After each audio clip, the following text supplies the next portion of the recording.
This week was the greatest opening to an NBA season that I've ever seen. The things that Victor Wembanyama is doing at this height has never been seen before. The Boy Who Played the Harp is the best hip-hop album of the year so far. The streaming wars have at this point been in full effect for long enough to ask the question, who is actually winning the streaming battle? Welcome back to Behold Pop Culture, the show where we take a look at all the biggest moments in culture that have taken place over the past week and make sure that you're never missing out. This week was highly anticipated because the NBA finally made its return. We are officially in the season that sports fans dream of, when the MLB, NFL, NBA, NHL, and soccer are all in full effect heading towards the end of the year. But this week was the greatest opening to an NBA season that I've ever seen. And it began with Tuesday night. Opening day, excitement, joy in the air, and the Oklahoma City Thunder were opening the season getting their championship ring for their success that they had from the previous season. The first ever championship in Thunder history, and fans showed up to see the banner be raised as they are immortalized in basketball greatness. But usually the opening day games are more tame. The team that won the championship is happy to have just done that and will sort of coast through their first game. And most players are just trying to play themselves back into basketball shape. So there's not the same intensity that you find later in the season. But from game one, the Thunder took on the Houston Rockets, who just added NBA legend, future Hall of Famer Kevin Durant to their team. And it was a dogfight. They went back and forth throughout the entire game, and it couldn't be resolved in regulation. They went to 2 overtimes, where the Thunder proved that they still have that great system, that they still can continue to find success with their offensive system that orbits around the NBA MVP, Shai Gilgeous-Alexander. So we got to start with what will likely be one of the best games that we see all season long. But it didn't stop there. On the same night, it was the debut for NBC, who purchased broadcasting rights to the NBA. The NBC, alongside Amazon, will have the rights to many primetime basketball games. So in this debut, NBC got to show all the new designs that they've put together, their new commentators, Carmelo Anthony, Blake Griffin, so on and so forth. But possibly the biggest of them all was the debut of Michael Jordan, who they revealed every week will be having an episode to a show with the purpose of sharing insights into what it's like pursuing greatness. He can commentate on what he's seeing in the NBA games for the given week or just share a personal anecdote. In this case, the first episode of this show was Michael Jordan talking about now, in his older age, still battling against the younger version of himself. And the way he revealed that was a personal anecdote where he claimed that he hadn't picked up a basketball in years. And recently, in front of a bunch of kids, was asked to make a free throw. And he said it was the most pressure that he had felt in a long time. Crazy to say, from a 6-time championship, 2-time 3P, NBA MVP, illustrious resume that has too many things to mention. This was pressure to the same guy that did all of those things when he was an NBA player. But to him, what created the pressure was the question of, do I still have that same guy in me?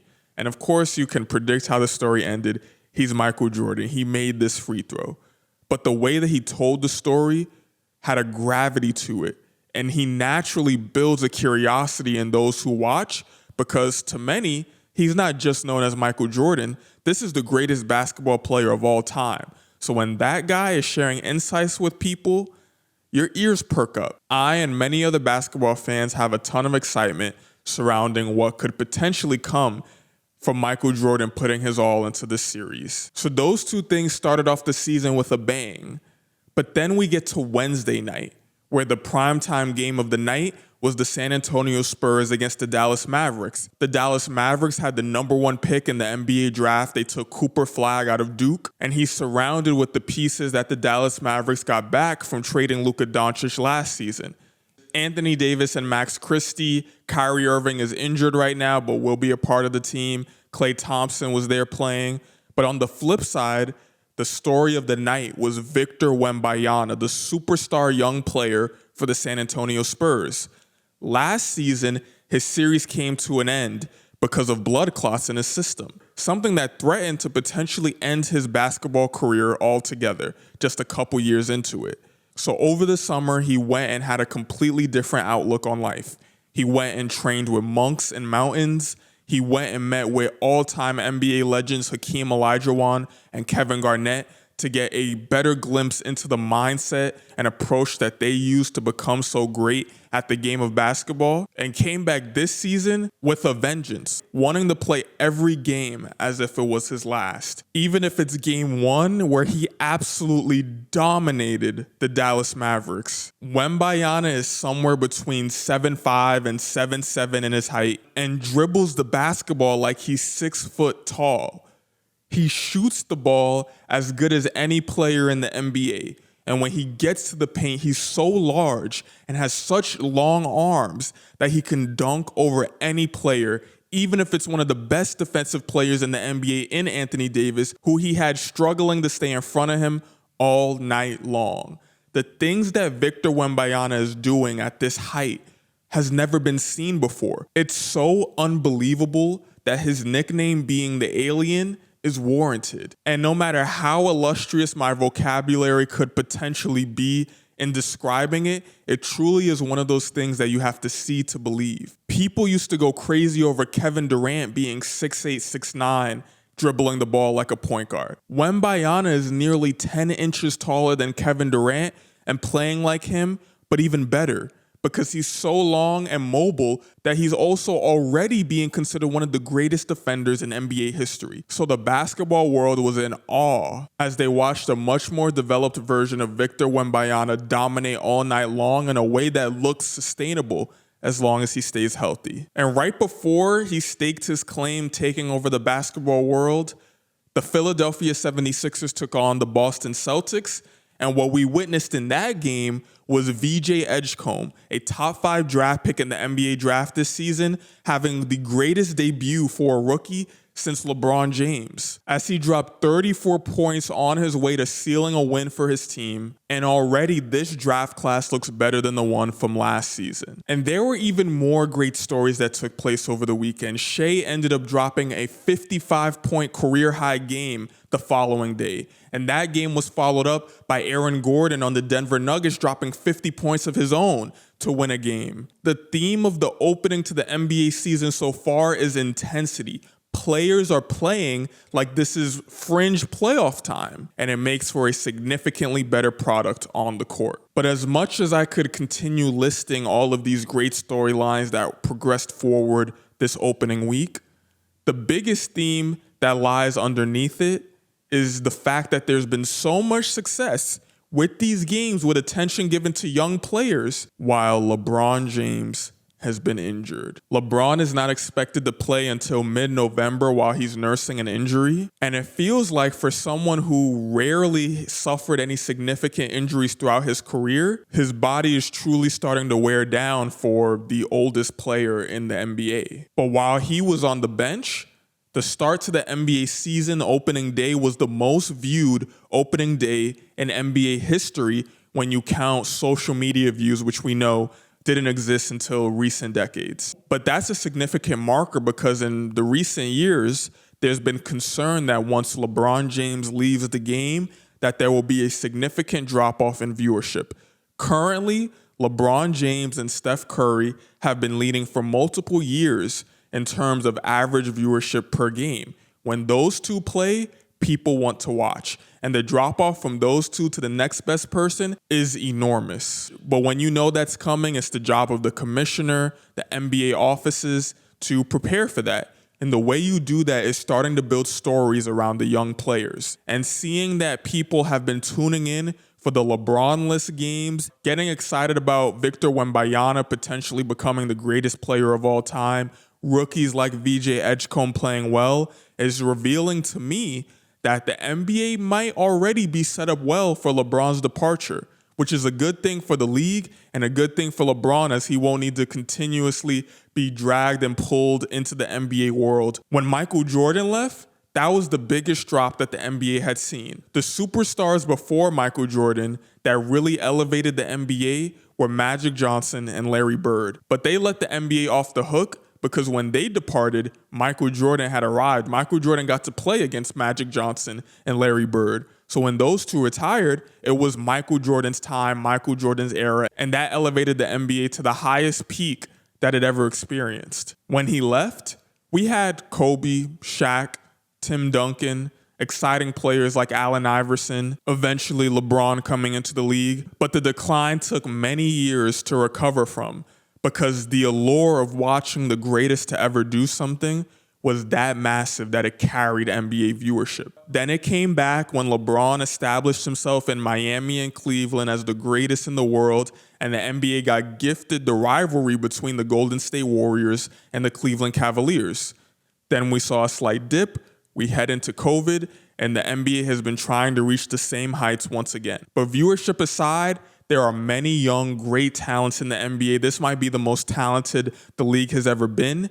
And with social media, the personalities of players who don't even necessarily need to be the best in the world can carry them even more as they become fan favorites. So this opening week was a great sign of things to come, and I hope that these players can maintain the same intensity for the majority of the season because it'll be a better product for people watching the games. It will bring in more revenue to sustain interest and people wanting to become NBA players and seeing talent improve over time. And it'll make the individual stories for the teams and players that much more interesting. So we'll watch and see if the league can maintain this momentum. In worlds outside of sports where you don't have organized days that you play games the way that athletes do, it can be difficult to carry momentum on from one project or assignment to another, especially when the goals and parameters are completely different. It's not the same court that you're playing on with the same basketball with the same rules. And that's especially true for the music world, where when you drop one great album, the pressure is on for the ones to follow to also be similarly as good. And when you have a classic, how do you go into the studio and prematurely decide I'm making a classic album? That's not a natural process. You have to have faith that your natural process for making music will create art worth discussing. And this week, the UK rapper Dave did just that. After 3 days of sitting with his new album, The Boy Who Played the Harp is the best hip-hop album of the year so far. The 28-year-old UK rapper has been making music for over 10 years. In London, he built his reputation as one of the most thoughtful and literate rappers that you could find. And when his debut album Psychodrama dropped in 2019, people across the world took notice. His storytelling ability and introspection immediately stood out as the best that I've ever heard from an artist from the UK. So having only heard that primarily from American artists, hearing it with the UK accent gave it a little bit more intrigue. A London artist with this much skill deserves some credit, as they might be the best artists in the UK for the rap scene. He became a mini celebrity, but ensured that his image showed that he takes his time with his music. He's willing to take long gaps between projects if he doesn't feel ready to put out what he believes is high quality music. So after a period of reflection and the success of his single Sprinter with Central C, it was time for him to return, with this album confronting the pressure of fame and the question of purpose in life. With him even making it clear on the album that he cares more about the way that his music impacts people personally than the numbers that he could potentially do chasing hits. So he titles the project The Boy Who Played the Harp, making reference to the biblical story of David the shepherd who played the harp to soothe King Saul. He uses that to question himself as an artist, as someone with influence, with power and responsibility married to his desires for legacy and spiritual reflection. He's questioning what is the correct way for him to be using his talent. Is it, like David, to soothe people, help them escape from everyday challenges that they face? Or is it to teach and inspire his fans to elevate beyond even what they might believe they're capable of? With the latter requiring a sacrifice of wealth, fame, and potentially internal mental health as you reveal everything that you're experiencing to the world. Prior projects were able to lean more into the desire for success, him arriving at being successful, while this swung the pendulum to more calm production that allows him to make his lyrics by far and away the focus of the songs, even if it means having an 8-minute long song just reflecting on his life. One of the biggest challenges that an artist in pop culture will face is, what is your responsibility when you have that level of influence? As Spider-Man's Uncle Ben claimed, with great power comes great responsibility. But what does that actually look like in action? If you're one of the biggest actors in the world, does that mean that you need to be volunteering more frequently, donating more money, speaking out about certain political challenges? Or does that mean that you need to separate yourself from those challenges so that you don't swing one way or another because your influence is so powerful? This is a never-ending question, and even though it's more prominent when we look at these cultural icons because we believe that they have the power to do so many great influential things, there's even an internal question of what you should be doing every single day as well.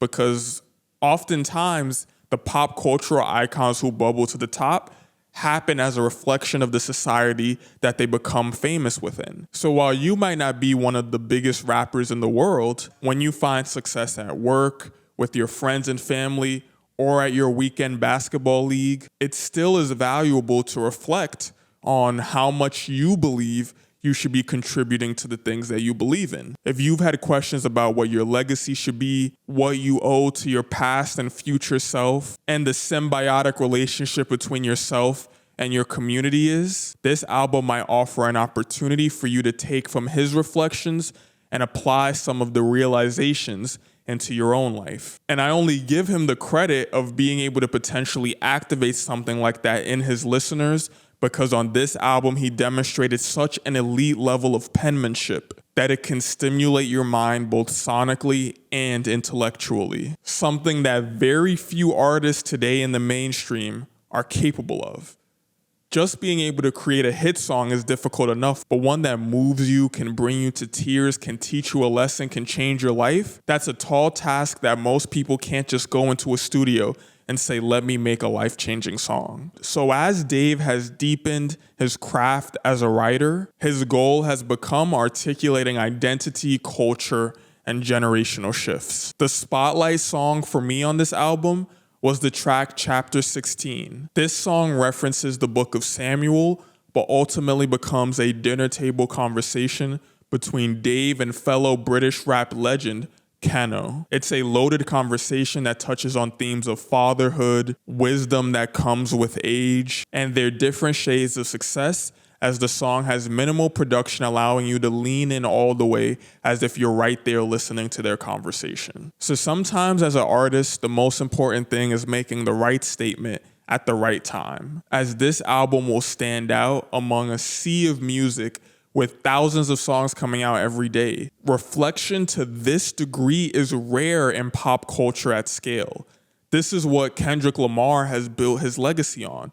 He stood out because there are very few mainstream rappers who have the level of introspection that Kendrick Lamar offers on his albums.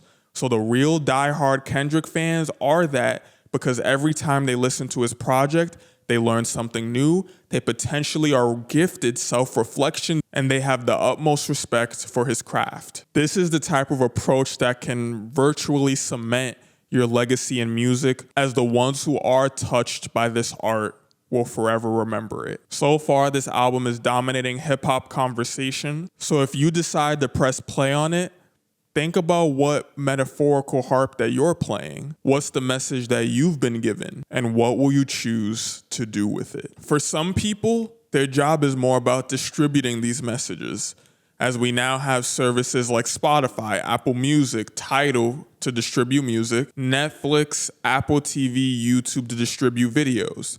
But there's a real question that's been looming on my mind for the film world, which is, now with NBC having secured and advanced the basketball world forward after their multi-billion-dollar deal with the NBA, the streaming wars have at this point been in full effect for long enough to ask the question, who is actually winning The streaming battle. Is it about who has the most subscribers, who has the biggest TV show, or who is redefining how we interact with content? The expectation is that very soon, streaming services will account for 50% of all TV viewership. Yet, even as we watch this takeover happen, the way that it's happening seems to change every single year. First, it was companies licensing to Netflix, giving them all of the shows and movies that people wanted to watch. Then each service plucked one by one their shows to create their own services. Now, the battle seems to be led by who can have live sports, because that quantity of viewership is incomparable. No show will ever match the people that are religiously watching their basketball, NFL, MLB, etc. team every single game. That's where the metric becomes more about engagement, bundling services together, and having an ecosystem that people can remain in. The difference between having to go to Netflix, then Disney, then Hulu, then Peacock, versus being able to do everything in one app. That's why Disney packaged all of their sports together into ESPN Plus and eventually ESPN Unlimited, and why they have now combined Disney with Hulu into being able to access both services from one app. It becomes less friction for the viewers, and you become that much less interested in canceling your service when you're used to that ecosystem. So what does success look like for streaming and pop culture in 2025? Today, Netflix still remains massive. They have a large global subscriber count and tons of engagement, to the point where now many TVs come with Netflix buttons on them. They expect you to have that service. But instead of copying Netflix, other services are focusing more on their retention strategy. Like I mentioned with Disney, how can we offer enough to incentivize people to never press that cancel subscription button? Whereas with Netflix, people might watch the hot series, the Squid Games, for example, when that comes out, and cancel until another one dominates culture. So Netflix might have been able to pump out more universally pop culturally relevant shows throughout the years, but these other services care more about the experience that makes you remain on the platform, even if that means you watch a couple okay shows versus being too reliant on one massive one. So do you want to be the biggest or the most strategically sound? It's becoming a relevance war.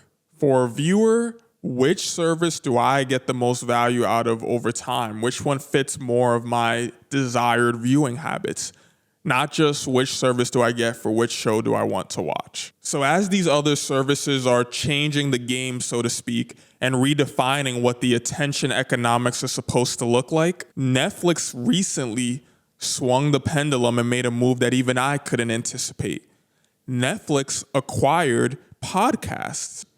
They made a deal with Bill Simmons, who has one of the biggest podcasts in the world for sports, to put his podcast exclusively on Netflix. Why is that important? Because Netflix, who historically has been most relevant when they hit a home run movie or show, is now creating an infinitely consistent content stream. A podcast is the equivalent of a weekly or multiple show a week show that you can have for as long as your contract with that podcast exists. Instead of worrying about spending millions of dollars on a 10-episode series that you're hoping to net massive acquisitions, the podcasts are now a way for Netflix to keep subscribers on the platform. But we haven't seen Amazon, Disney, their more typical contenders and opponents in the streaming world make a move like this. This is the type of move you expect from Spotify or YouTube.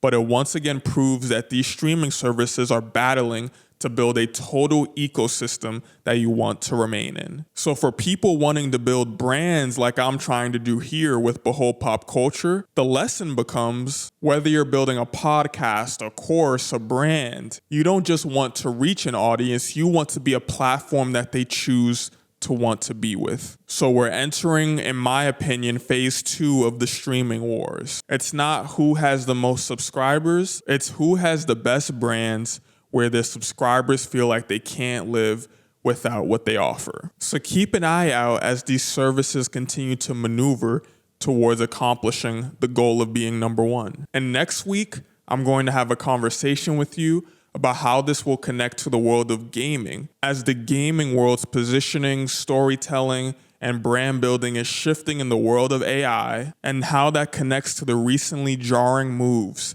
that Microsoft has made with Xbox. So tune in next week for that.